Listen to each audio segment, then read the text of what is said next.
I start by saying that one of the last times I was here actually was to present the certificates to apprentices of a leading Highland construction company. There were actually 183 apprentices, and all these young men and women are working in the construction industry.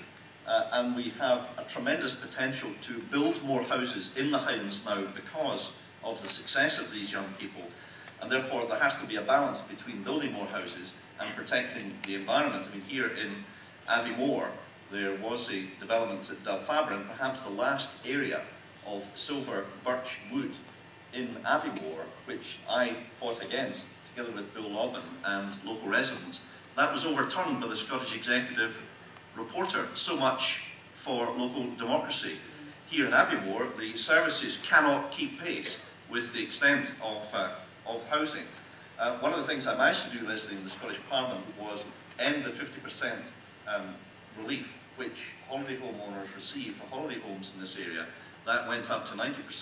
It's just a shame that the Labour Party and the Liberal coalition rejected that earlier, because the money from that is to be used to build the affordable houses that Dick Balharry has talked about, and that must be a priority for all of us around this panel, because the price of housing now is quite out with the reach of the person in Aviemore on average wages. That's why the SNP, and I'll perhaps finish on this point for the time being, Leslie, the SNP would grant first-time buyers £2,000 to meet some of the costs towards buying a first home, and we'd also look at shared equity schemes.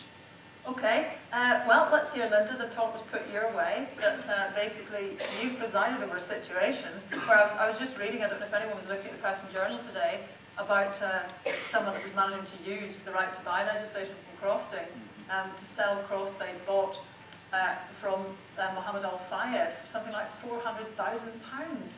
I mean, things have become absolutely ridiculous for local people, haven't they? For us living and working in the Highlands and Islands, I mean, we're all certainly aware that there's a huge buzz across the area just now. There's so much happening, there's been so much investment locally.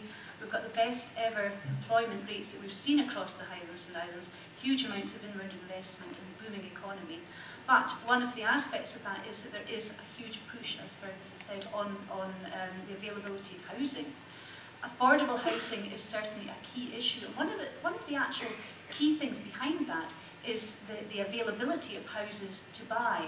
I think it's extremely important that we keep the pressure on the skills and training there, and that's why we put it right at the very top of Labour's manifesto, that we will be training people with new skills academies and so on, looking at the likes of what Tulloch Academy has done for training, because we have huge opportunities for construction across the Highlands and Islands, because what we're seeing is a lot more people coming into the area to work, and a lot more younger people staying in the area, whereas before we were losing population generation after generation. Well, could I just ask you to diagnose then, if all of this is happening, what is going wrong? I mean, if we've got the skills, if we've got the population, we've got the wealth, because it's all been so great, what is it we're missing that can build affordable housing in this area? Leslie, I was just coming on to cover that. We've got that good situation there.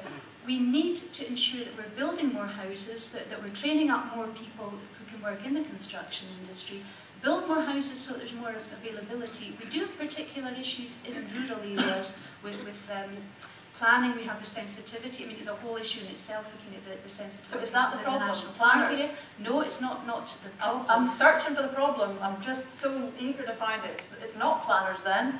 It's not that we haven't got enough people. It's a whole package of issues, Leslie. I think, we're looking at a huge amount of change over the Highlands and Islands in recent times. Is it land? There are issues of land, there are issues of planning, there's issues of the servicing for new housing as well. But one of the things I'm particularly pleased about that we've seen in recent developments is that any new house building, we only need to drive into Aviemore to see examples of that. There are requirements for specific amounts of any new house building to be done on an affordable housing basis. So we're starting to redress the balance there. We've introduced a lot of new schemes, like the home stakes scheme, the housing equity scheme. We need to be putting more of these on stream so that young people, local people have these opportunities. Plus, we're able to keep the people in the area that we need to keep this economy moving. Okay, listen, feel that you can talk